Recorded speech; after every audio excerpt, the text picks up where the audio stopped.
Good morning and welcome to the Paul Green Comedy PaulCast. It is May 9th, 2024, episode 162, coming to you a little late again this morning. Last night I got home late and I was just dead tired, and so I just decided to sleep. I know I have at least one fan who doesn't like when I do that, but I am coming to you now. So, some exciting stuff going on. So, tonight will be the first ever live taping of the Let's Have a Midlife Crisis podcast with me and Josh Novi, and we will be filming live at JP's Comedy Club. Very excited for that. The recent numbers indicate it's going to be a good turnout, which is very exciting. Because you never really know. You never really know what's going to happen when you do something like this. It's a new idea. It's a new brand. It's a new podcast. Everything is new. And you never know. You never know what's going to happen. I don't know. I became like a Jewish mother. You never know. Okay. So, but looking forward to that. Yeah, just looking forward to just trying something new, putting something out there. The series of events that led to this just all seem so they seem so random, and it's just pretty interesting how a series of random events sort of align themselves in this very interesting and unexpected pattern that lead to something that you just never thought of. I mean, a month ago, it was not even in my mind, first of all, to produce my own comedy show. Secondly, to do another podcast, since I'm already doing this one daily. And third, to do a live taping of the podcast. And now, a month later or whatever, now it's all happening, and who knows? I'm excited about it. I'm excited to see how it goes. There's just so much unknown, and that's I don't know. I think that is probably the life lesson. Let's have a life lesson, everybody. Is I think human beings, we are so prone to just doing what we know. If something works once, we'll do it 1,000 times, because the risk of trying something new is just so great. And I think anybody who has ever attempted to start something, create something, whether it's a business or a community, a group. I mean, anything that's, I want to do this thing. I want to start a thing and get people involved. There's just so much unknown, and you just have no idea how things are going to go. And usually they almost never go as anticipated or as expected. And you're just constantly learning as you go. And it doesn't matter what stage of life you are on. I think it's easy maybe to look at other people who have maybe achieved a certain level of success or a certain milestone and go, oh, well, they got it all figured out, but they got it figured out because of XYZ, and now their lives are easy. And that's probably not the case. Probably not the case, I think. If we actually could be in the shoes of maybe these people who we idolize. I don't know. We'd probably experience the same insecurities, the same lack of surety, the same struggles of wanting things to be consistent, but then also wanting to feel like, we're growing and we're striving for new experiences and new opportunities and new ways to reinvent ourselves. And every time we do that, we step into the unknown again, and we don't know how things are going to go and what sort of failures and struggles and setbacks await us no matter what it is that we do or what we try or what we attempt. And I just feel the more I get into this, just the more I realize that it is all process. It's all growth. And the only way to grow is to expand and to step into things that are new. Otherwise, just doing the same thing over and over and over again, we'll just get the same result. And sometimes that's fine if we're happy with the result that we're getting on a day-to-day basis, or we're happy with how things are. But I think for a lot of us, there's probably something in our lives that is not how we would like it to be, or not as ideal as we would like it to be. And therefore, we continue to strive to bring into the known, which is currently unknown. And there really is no way to do that than to step forward with faith into something new and seeing what sort of new experiences come as a result of that. So, yeah, the whole series of events, man, I mean, and I could even take it back years ago, but the most immediate series of events is I had been and have been performing regularly at JP's Comedy Club in Gilbert for I've been a regular there for almost 2 years now. I started out as a headliner. I'd headlined there a couple of times. I got booked. And then once I moved back into town, I became a host. So I was hosting there regularly. After hosting regularly, I got moved up to featuring regularly. And so, after months of just showing up and building that relationship with the owner there, that was one thread, that just one element of this cacophony of seemingly unrelated events and relationships and individuals that have all landed on tonight. The second element of this was about 3 years ago, I had an opportunity to book a comedy show at a casino up near Fountain Hills. I was still living in Los Angeles, but I got this opportunity.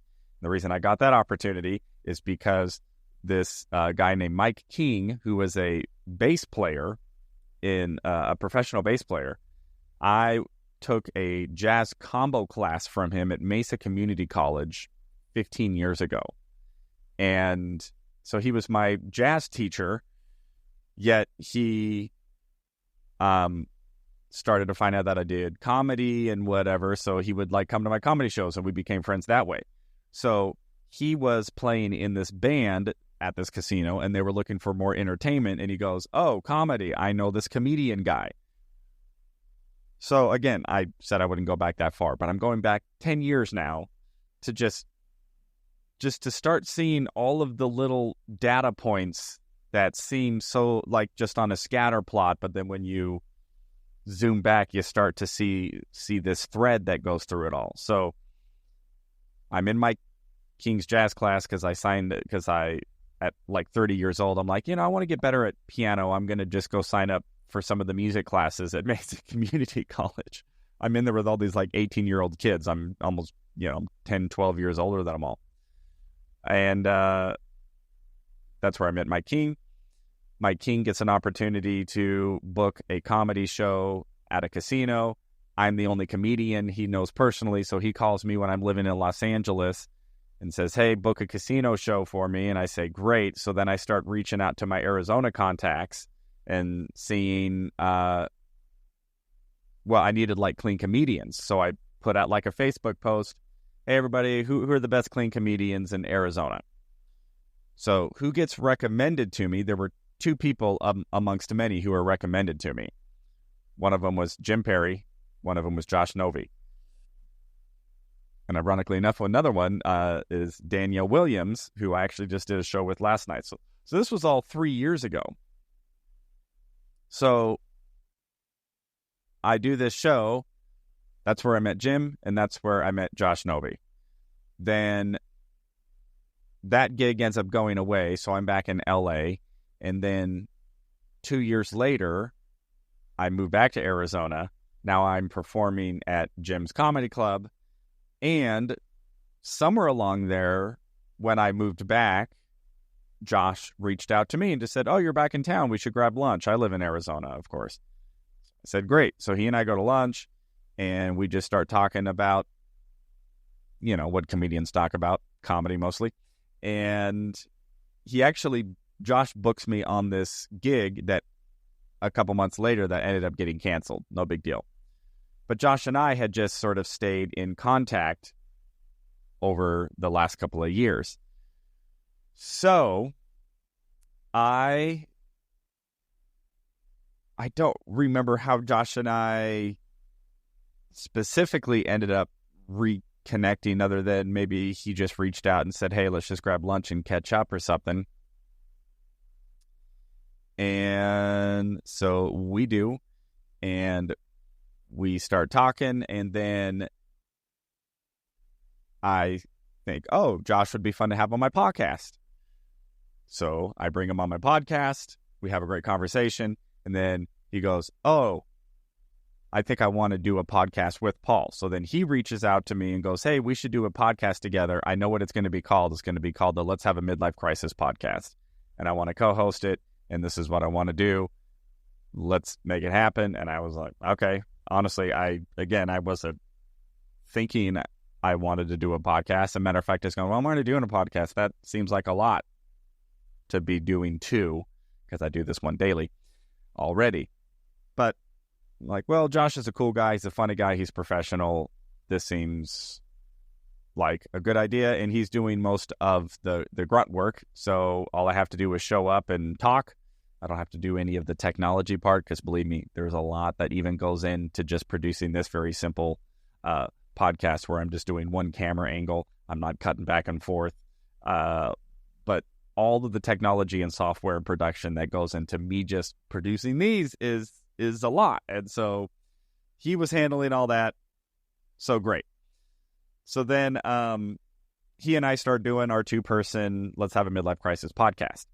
At about that same time, I get Jim Perry, who owns JP's Comedy Club, reaches out to me, and he goes, "Hey man, I like what you're doing on this podcast. Let me know if you want to produce the show or do anything at my club." And my initial idea was, "Oh yeah, I used to actually produce a comedy show here in Arizona about 10 years ago called Comedy Night at the Pad with Paul Green." I did these shows at a small venue in Mesa with my friends, the Linford twins. And I did sort of this hybrid stand-up and improvisational comedy show, which was a lot of fun. I only did maybe 2 or 3 shows. And I was going, "Oh, well, that might be fun to do that, to try to redo that kind of format of improvisation, like improv comedy, which is my background, and stand-up comedy, and make that work." But even when I was thinking about that, I'm going, just something feels off about that. I did a little bit I reached out to a couple of improvisers who I know, but it didn't, I don't know, just something didn't really seem like that was the right idea. So then what had happened was, I have another friend of mine, which is a whole other backstory, which I won't bore you with the details with, but he's been a friend of mine for, again, another 10 or 15 years. I hadn't talked to him in years and years and years. I ran into his wife randomly like 2 years ago. I was going like, "Oh my gosh, how are you and Lauren doing?" His name is Lauren, by the way. And was like, "We should catch up." And then I catch up with my friend Lauren. He starts talking about, how he wants to get more involved in doing projects that are fun. And I'm going, "Hey man, if you can help me figure out how to be successful from the marketing and business side of comedy, that would be great." And so we started brainstorming ideas. So a couple of weeks ago, he reaches out to me and he says, "Hey Paul, I met this producer at one of my mastermind business groups." So my friend Lauren's a big time, business, marketing, entrepreneur. He's one of those guys. And so he meets this comedy promoter. Like, this guy does comedy promotion at one of these mastermind groups and says, "Oh my gosh, we need to have a conversation with you. My friend, Paul is a comedian, and he's trying to figure out what sort of show to produce. So then I end up having a 3-way phone conversation with my friend Lauren and this comedy producer. You just see all of it's just, this comes over here and then that's from out of left field and then blah, blah, blah, blah, blah. So then I'm talking to this comedy producer, and one of the things that he said about comedy shows is he goes, so many comedians want to brand themselves. And he goes, but the reality is there's less than 1% of stand-up comedians who are famous enough to where they can actually anchor a show that they are the brand, you know, your Bill Burrs and your Jerry Seinfelds and your Kevin Harts, right? So he says, one of the most effective ways to build a comedy show and to get an audience is to have the show be some sort of theme. Find a theme, find a concept, and brand the theme and the concept so that it's somewhat agnostic towards who the actual comedians are. And he gave an example. And while I'm on the phone with him, I stated as an example, like, oh yeah, like the Let's Have a Midlife Crisis comedy show. And he goes, yeah, exactly. He's like, actually, that sounds like a really fun idea. That was 2 weeks ago that I had that conversation. And as soon as I said that, I went, oh, wait a minute. I actually am doing the Let's Have a Midlife Crisis podcast with Josh Noby. I have a green light to produce a show at JP's Comedy Club. I've just been told that this show shouldn't be branded around me, which was my initial idea. You know, Paul Green comedy show, you know, the Paul Green variety show. And what I've just heard from this guy is, you ain't a brand. It's really hard for an individual to brand a show because, again, if I'm not famous, people hear Paul Green, only a handful of people even know me, and even of the people who know me, even a smaller percentage would come see me on a regular basis. So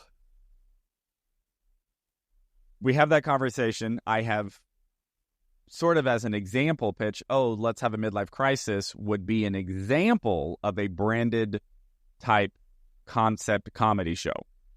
So I leave that conversation, and then that afternoon, I go over to Josh's house because we were filming an episode of Let's Have a Midlife Crisis podcast. And I'm talking to Josh, and all of a sudden I get this idea where I'm going, wait a minute. What if our podcast is the show? What if we do a live taping of the Let's Have a Midlife Crisis podcast? And, you know, we'll turn it into a show. You know, we have comedians coming, but then the podcast will sort of be the headliner of me and Josh doing our thing and talking to guests in the audience who are actually having a midlife crisis. All of those seemingly disconnected random events have all accumulated to the show that will be happening tonight, which I am very excited and very much looking forward to. So everybody, you know, I've said it so many times, but when you're just out there following your passions, you know, 10 years ago, I just wanted to get a little better at piano. So I signed up for I just signed up for a jazz combo. You know, it was like a performance class, and it's Mesa Community College, so they don't care. I just paid them however much it costs it was like 1 credit hour for this performance, class. You know, paid them a couple $100 and showed up and got some piano instruction and got to play in a combo, you know, and improve on my piano skills. And from that, I met Mike. And from Mike, I booked a comedy gig. From the comedy gig, I met Josh and Jim, who were on the same show. And now all three of us, 3 years later, with our different resources, Jim with his club and his stand-up comedy, Josh with his comedy and the idea to do a podcast, and me, the fact that I'm bald, all three of those different resources have now come together for a show. So don't underestimate that when you're out there as best as you can, following your heart and doing what speaks to you and what sings to you, that opportunities and connections and relationships and synergy and collaboration has a tendency to emerge from just going out there and doing what's in your heart. So here we go, everybody. Tonight, the first live taping of the Let's Have a Midlife Crisis comedy podcast. Wait, no, Let's Have a Midlife Crisis podcast comedy show. That's it. Live at JP's Comedy Club in Gilbert, Arizona. So looking forward to it. All right, everybody. Get out there. Go and follow your dreams. Follow what's in your heart and see what sort of seemingly insignificant, unrelated events can eventually weave themselves into a tapestry of something new. All right, everybody. That is the update for today, May 9th, 2024, episode 162 of the Paul Green Comedy PaulCast. I love you all so much, and I will chat with you tomorrow and let you know how the show went. All right, we'll see you then.